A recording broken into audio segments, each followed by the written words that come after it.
भाजपा जिला अध्यक्ष पवन पाटीदार के पुत्र के ऊपर कई धाराओं में हुआ मामला दर्ज। नाबालिग बच्चों के बीच हुई थी मारपीट। मामला राजनीतिक दुर्व्यवस्था का। शिकायतकर्ता द्वारा कहा गया है कि 10-15 बच्चों ने एक साथ मिलकर की मारपीट। नीमच ज्ञानोदय कॉलेज में एक माह पूर्व हुए विवाद को लेकर सोमवार को तिलक मार्ग स्थित खाटू श्याम मंदिर के यहां भाजपा जिला अध्यक्ष पवन पाटीदार के पुत्र ने भाजपा के पूर्व पार्षद प्रतिनिधि जीतू तलरेजा के पुत्र के साथ बेसबॉल व सलिए से मारपीट कर उसे घायल कर दिया, जिसकी शिकायत पर कैंट पुलिस कई धाराओं में मामला दर्ज किया। कुल मिला के वो मामला था ही नहीं। अगर कोई भी विषय किसी के भी माध्यम से आया, क्योंकि ये कहीं कहीं एक राजनीतिक मामला है, राजनीतिक द्वेषता से भरा हुआ मामला है। और मेरा बेटा 12-13 साल का है और वो वहां था नहीं था, उसकी भी सीधी जांच नहीं हुई, उसके पीछे की बहुत सारी बातें हैं। पर कुल मिला के ये है कि राजनीति गंदी हो गई है और वो एक राजनीतिक रूप में प्रकरण दर्ज हुआ है।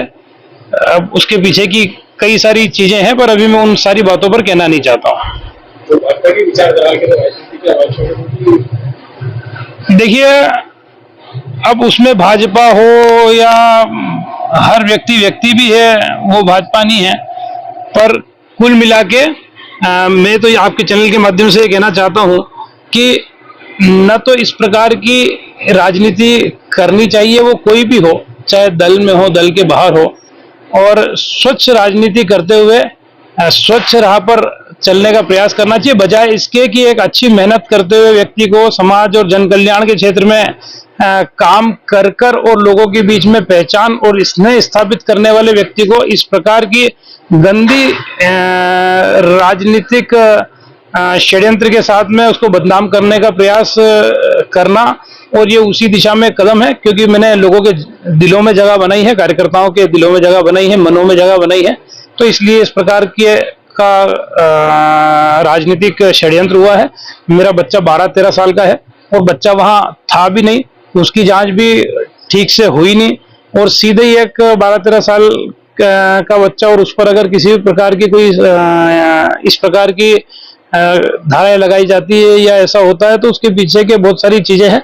पर मैं तो इतना जानता हूं कि ईश्वर सत्य के साथ सदैव खड़ा रहता है और ईश्वर असत्य को ईश्वरी सजा देता है, जो सबसे बड़ी सजा होती है, जितनी बड़ी सजा कानून भी नहीं दे सकता। इसलिए जिसने भी इस चीज को बढ़ा चढ़ाकर और किसी भी उद्देश्य का किया हो, न तो उसका उद्देश्य सफल होगा, क्योंकि समाज जनता मुझे जानती है, मेरे परिवार को जानती है, मेरे स्वभाव को जानती है, और जो दंड देना है ऐसा करने का, वो ईश्वर उस व्यक्ति को निश्चित रूप से देगा। कि अगर राजनीति इतनी गंदी करने की दिशा में कोई बढ़ रहा है, तो उसका दंड मुझे लगता है कि प्रकृति अपने आप न्याय करती है और प्रकृति उसका न्याय करेगी।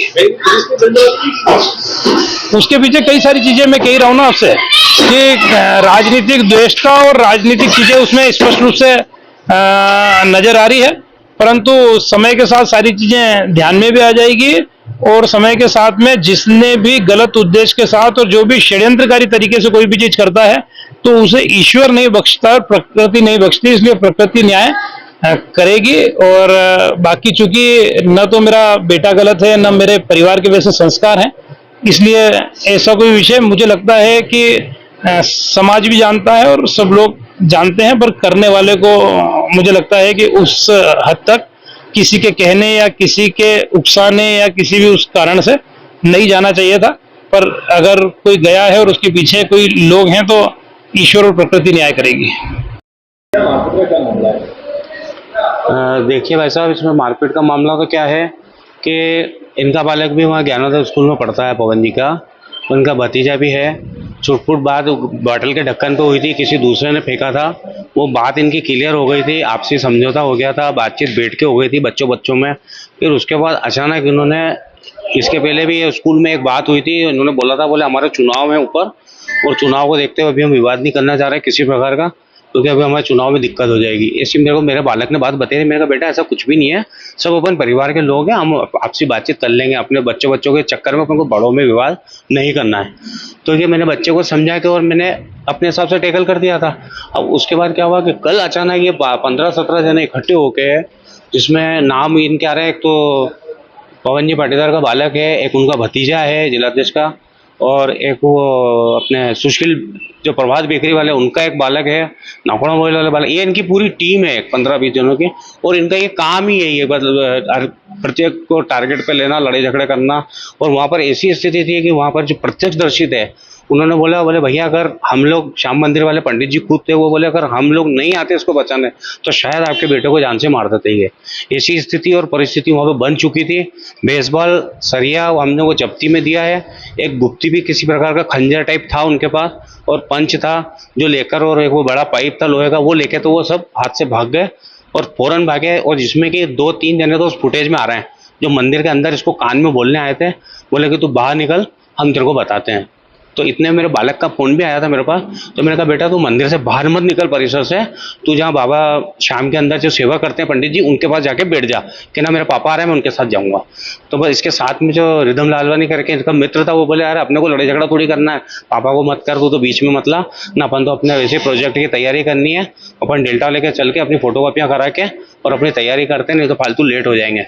तो उस चक्कर में वो क्या, ये सहानुभूति में खाली अपने उसमें मित्र के साथ बाहर आया। जैसे ही आया तो ये तो 12-15 जने एक साथ टूट पड़े उसके ऊपर मारा कुटी के लिए।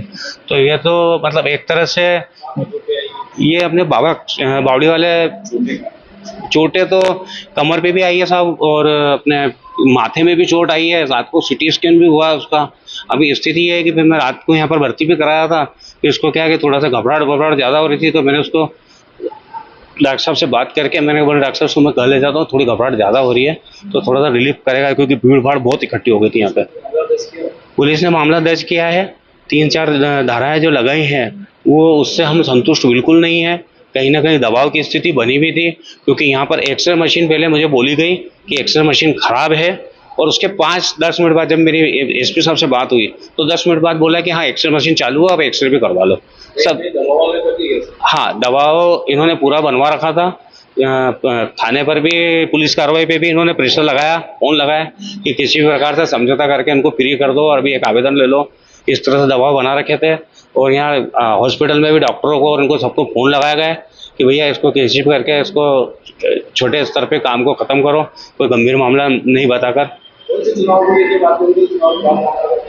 ये विधानसभा चुनाव अब 2023 अभी दिलीप जी की टिकट हुई है विधानसभा की। सर वो इसको अभी ऐसा रात को भी ऐसा लगा था, अभी वो रिपोर्ट आई नहीं है, अभी वो रिपोर्ट आने की उनकी है। और वो जो फिल्म आती है उस फिल्म में ऐसा अंदेशा था कि इसमें फ्रैक्चर है।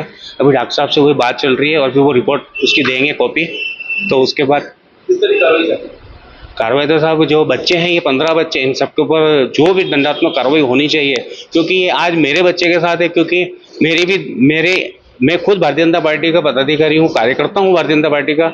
उसके बाद मुझे इतने जतन पतन करके FIR दर्ज करानी पड़ी। एक सामान्य व्यक्ति के साथ क्या हो रहा होगा, ये तो सफा दिख ही रहा है साहब कि ये तो सफा गुंडागिर्दी हो ही रही है। अगर ये इस टाइप के कृत्य करेंगे तो हमारी भारतीय जनता पार्टी को नुकसान है, हमारे संगठन को नुकसान है। ऐसे व्यक्ति दायित्व पे भी नहीं रहने चाहिए, इनको दायित्व मुक्त कर देना चाहिए तत्काल। और हमारे संगठन को इस पर जो हमारा केंद्रीय नेतृत्व है और मध्य प्रदेश का नेतृत्व है संगठन का, उनको इस पर एक्शन लेके और कार्रवाई करनी चाहिए।